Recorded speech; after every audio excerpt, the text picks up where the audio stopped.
Hi, it's Tony Cho with Hand of the Day from Tuesday, the 12th of January. And we have Janice and Suleiman against Brian and Liz. So how did this go? We're going to look at this from a defensive perspective. The North opened a weak no trump and South bid 3 no trumps. Nicely put 12-14. Well done, Brian. So what's going to happen here?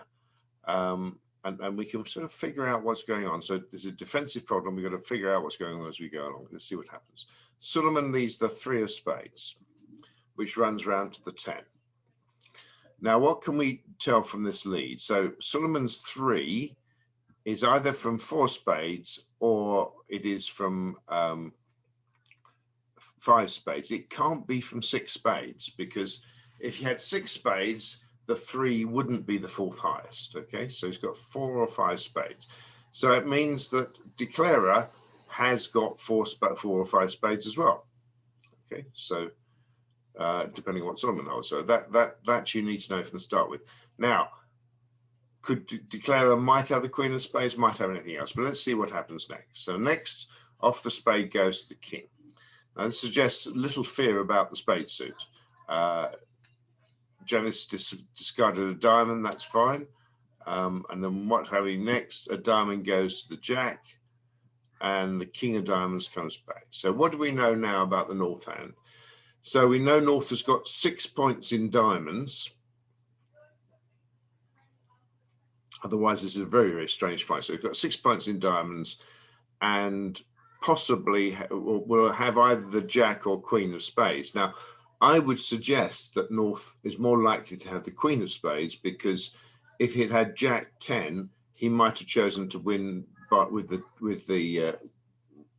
jack rather than with the 10, on the basis of trying to fool the opposition. So as declarer, you're normally playing the things opposite way round to defenders. So if you have touchy honors, you try to win with a higher one normally to try and fool the opposition.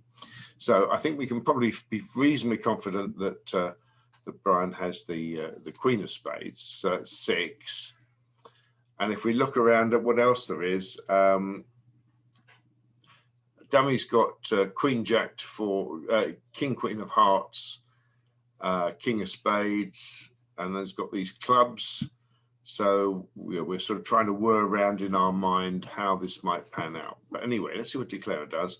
Declarer decides to play another diamond, greedy old thing, as we'll find in a minute.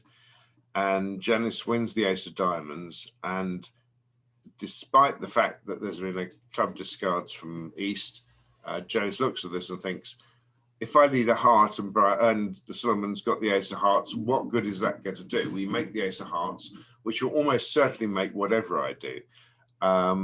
Let's take a little bit of a risk, because if Suleiman must have the ace of hearts or the ace of clubs, otherwise North's point count doesn't add up. You can't have both of them. So Janice takes a little bit of a risk and she plays a small club back, and her risk taking is rewarded when you get another club back, and surprise, surprise, king of clubs takes down the queen and you make the 7 small one. So only pair to switch to. Some people went off, but they either went off because declarer helped them, declarer didn't help himself, or because a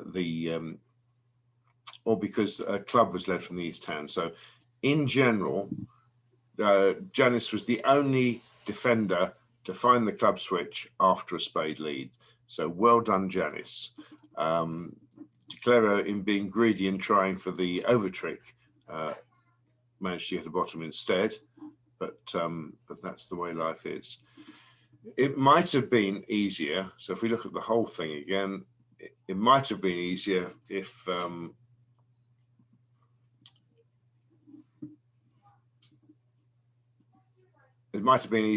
Suleiman discarded the hearts rather than the clubs to tell partner what's going on. But I'm not sure what their defensive signaling is, but that would typically do the job. So you've led spades. If you discard a spade and a heart, I think I want a club is a fairly clear message then.